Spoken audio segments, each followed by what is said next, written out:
Θέλω να πω ένα μεγάλο μπράβο στους παίκτες μας. Πιστεύω ότι πήραμε ένα σπουδαίο αποτέλεσμα απέναντι σε μια πολύ σπουδαία ομάδα που ήρθε και πληγωμένη σε εμάς εδώ λόγω του αποκλεισμού. Η δυσκολία μας έγινε μεγαλύτερη με το πώς εξελίχθηκε το παιχνίδι που βρεθήκαμε στο δεκάλεπτο να χάνουμε 2-0. Εάν συνυπολογίσουμε και την απουσία του κόσμου που ξέρετε εδώ πόσο μας βοηθάει κάθε Κυριακή και με 12 παίκτες, όλα αυτά δημιούργησαν μια αρκετική συγκυρία και κατάσταση για μας. Απέναντι σε όλα αυτά, νομίζω ότι δείξαμε και χαρακτήρα, νομίζω ότι είχαμε και πολύ καλή εικόνα απέναντι σε μια πολύ καλή ομάδα και καταφέραμε και γυρίσαμε την κατάσταση. Το παιχνίδι αυτό, εγώ προσωπικά το έχω ξεχάσει, το μυαλό μας είναι, το μυαλό μου το ίδιο πρέπει να κάνουν και οι παίκτες, το διάστημα είναι πολύ μικρό. Συγγνώμη για το επόμενο παιχνίδι με τα Γιάννηνα που είναι πολύ σπουδαίο για μας, όπως είναι και για τα Γιάννηνα. Αυτά. Ερωτήσεις? Ναι. Καλησπέρα, coach. Σας είναι συγκινημένο και νωρίτερα φυσικά. Φαντάζομαι νιώθετε και εσείς την αγάπη την οποία εισπράττει και από τους παίκτες όλο αυτό το διάστημα που προπονείτε την ομάδα. Και αυτό το βγάζουν και στο γήπεδο, η αλήθεια είναι, με αυταπάρνηση, με πάθος, με αποφασιστικότητα. Είναι ένας βελτιωμένος πανατολικός που εξελίσσεται όλο και περισσότερο. Έχετε κάνει τρομερό έργο αυτό το διάστημα. Ευχαριστώ πολύ για την τοποθέτηση. Πιστεύω ότι τα περιθώρια εξέλιξη και βελτίωση είναι μεγάλα, όχι μόνο για μας, αλλά για οποιοδήποτε ομάδα.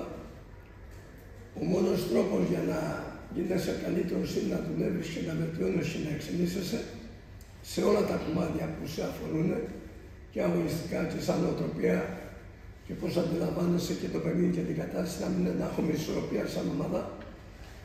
Είμαι πολύ χαρούμενος γιατί έχω παιδιά τα οποία θέλουν να γίνουν καλύτεροι. Είμαστε σε ένα οργανισμό που δεν μας λείπει τίποτα, σε μια ομάδα. Έχουμε τρομερές τύχες για δουλειά, έχουμε πολύ όρεξη για δουλειά και βήμα-βήμα ο στόχος μας είμαστε να γινόμαστε καλύτεροι. Coach, καταρχήν συγχαρητήρια, καλή σχέση σήμερα. Είδαμε την ομάδα να έχει διαφορετικό πρόσωπο στο δεύτερο ημίχρονο από ό,τι στο πρώτο. Στο πρώτο περιορίστηκε σε καθαρά παθητικό ρόλο. Στο δεύτερο είχε διαφορετικό προσανατολισμό, έβγαινε στην κόντρα επίθεση, πάτησε περιοχή, στην αντίπαλη περιοχή. Τι ήταν αυτό που τους είπατε στα αποδυτήρια, τι ήταν αυτό που αλλάξατε?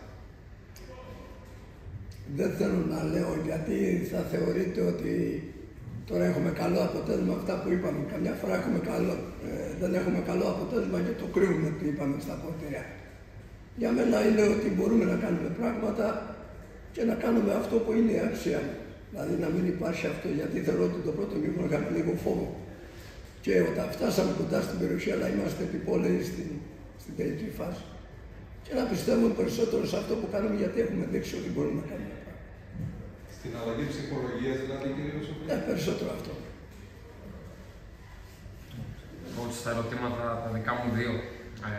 Πρώτον, βλέπουμε κάποιους ποδοσφαιριστές στα δικά σας χέρια, όπως ο Ηλίας Θεοδωρίδης, που πριν δυσκολευόντουσαν αρκετά να βρουν τα πατήματά τους, να αποδίδουν εξαιρετικά και μάλιστα σε θέσεις που δεν τους είχαμε συνηθίσει. Ο Ηλίας συγκεκριμένα έχει μετατοπιστεί στον άξονα του γηπέδου και τα πηγαίνει εξαιρετικά μέχρι στιγμής.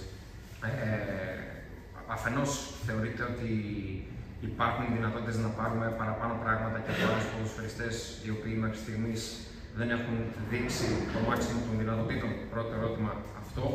Και δεύτερο, στο τέλος του παιχνιδιού σας είδαμε να μαζεύετε τους παίχτες στο γήπεδο, στο κέντρο του γηπέδου, εικόνα τουλάχιστον πρωτόγνωρη στα τελευταία χρόνια για μας. Και είχατε μια ομιλία η οποία από ό,τι διέκρινα και από τα καρέ ήταν αρκετά συγκινητική. Τι λόγια τους είπατε? Ό,τι αφορά το πρώτο σκέλος, πιστεύω ότι όλα τα παιδιά προσπαθούν να γίνονται καλύτεροι. Απλώς κάποια παιδιά που παίζανε είχαν καταθέσει πράγματα, είχαν εικόνα για αυτούς. Κάποια παιδιά όπως ο Ηλίας που δεν είχε χρόνο συμμετοχής, παίζοντας έδειξε ότι δίκαια τον βάζουν και παίζει και ότι μπορεί να κάνει σπουδαία πράγματα. Σίγουρα κάποια παιδιά δεν παίρνουν χρόνο, δεν μπορούμε να τα έχουμε όλα. Έχουμε και καλά παιδιά που δεν παίρνουν χρόνο γιατί παίρνουν 11, είμαστε 25. Αλλά είμαι χαρούμενος γιατί όλα τα παιδιά, όχι μόνο ο Ηλίας, απλώς του Ηλία φαίνεται τη διαφορά επειδή δεν έφεζε. Θεωρώ ότι κάνουν πολύ μεγάλη προσπάθεια και αυτή την προσπάθεια πρέπει κάθε μέρα να την κάνουμε μεγαλύτερη και να την ενισχύουμε. Τώρα για τη δεύτερη ερώτηση που μου κάνατε, για μένα το πιο σημαντικό από όλα είναι, επειδή είμαστε ομάδα, δεν είναι ένα, δεν είμαστε άτομα ξεχωριστά, να ενισχύουμε το αίσθημα της οικογένειας και της ομοψυχίας.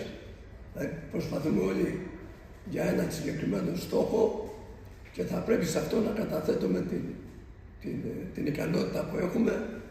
Η ομάδα είναι πάνω από όλους και ο καθένας πρέπει να καταθέτει η ικανότητά του με βάση το πλάνο, το σχέδιο και το στόχο που έχουμε. Είμαι χαρούμενος γιατί γίνεται πολύ μεγάλη προσπάθεια, έχουμε περιθώρια βελτίωσης και κάθε μέρα προσπαθούμε να γίνουμε καλύτεροι, γιατί μόνο αυτό είναι που μέσα από τη δουλειά που μπορεί να μας πάει ένα βήμα παραπάνω και παρακάτω. Συγχαρητήρια για την αντίδραση και το αποτέλεσμα. Αυτό που ήθελα να ρωτήσω είναι το δεύτερο παιχνίδι στο οποίο βρέθηκε ο Παναθηναϊκός με 2 γκολ πίσω στο σκορ μετά την Ερυθρέα. Αυτό είναι κάτι το οποίο σας προβληματίζει, ότι για κάποια διαστήματα η ομάδα δείχνει ότι δεν μπαίνει στον αγωνιστικό χώρο, δεν πατάει καλά στα πρώτα λεπτά. Είτε αυτό είναι 60 λεπτά με την Ερυθρέα, είτε 15 με μια ποιοτικότερη ομάδα που σιάζει. Έχετε δίκιο σε αυτό. Είναι ένα σημείο που πρέπει να βελτιώσουμε και σίγουρα θα προσπαθήσω προς αυτή την κατεύθυνση. Αυτό όμως δημιουργεί και ένα δεύτερο γεγονός, ότι δείχνουν οι παίκτες ότι έχουν μέταλλο και ότι μπορούμε να κάνουμε πράγματα και μέσα από αυτό έρχεται και η εκτίμηση αυτή. Θα προσπαθήσουμε αυτό να το ενισχύσουμε, δηλαδή την αδυναμία που δεχτήκαμε 2 φορές εύκολα γκολ και 2 φορές και 2 γκολ μάλιστα. Αλλά στο ποδόσφαιρο δεν μπορεί να κάνεις παραγγελιά.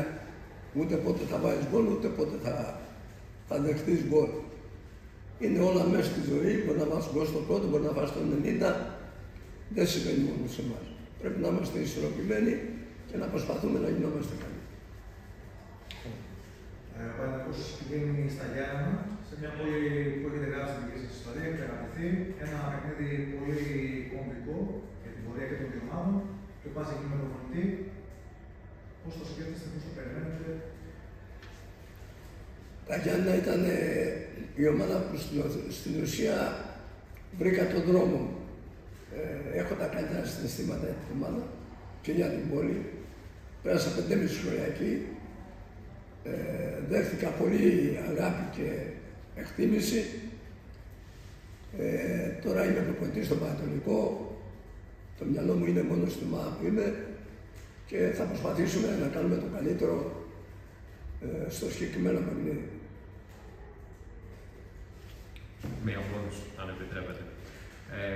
Coach, πλησιάζουμε στην αγαπημένη περίοδο των δημοσιογράφων, τη μεταγραφική περίοδος. Θεωρώ ότι είναι δεδομένο ότι έχετε κατασταλάξει στο που η ομάδα χρειάζεται ενίσχυση, οπότε αν μπορούμε να έχουμε ένα πρώτο περίγραμμα για το πώς θα πορευτούμε σε αυτό το μεταγραφικό παζάρι που είναι μπροστά μας. Κοιτάξτε, σίγουρα ο εχθρός του καλού είναι πάντα το καλύτερο και προσπαθούμε έτσι με ηρεμία, όχι με πανικό και βιασύνη, να δούμε τι είναι το καλύτερο για μας. Αυτά όμως τα θέματα που αφορά μεταγραφές είναι από τη μεριά τη δικιά μου. Θεωρώ ότι δεν είναι στη δουλειά μου να κοινοποιώ. Αν έχουμε κάτι συγκεκριμένο, θα βγει ανακοίνωση μέσω της διοίκησης που θα επιβεβαιώνει αυτό που έχουμε στο μυαλό μας και αυτό που προσπαθούμε. Ευχαριστούμε πολύ. Καλές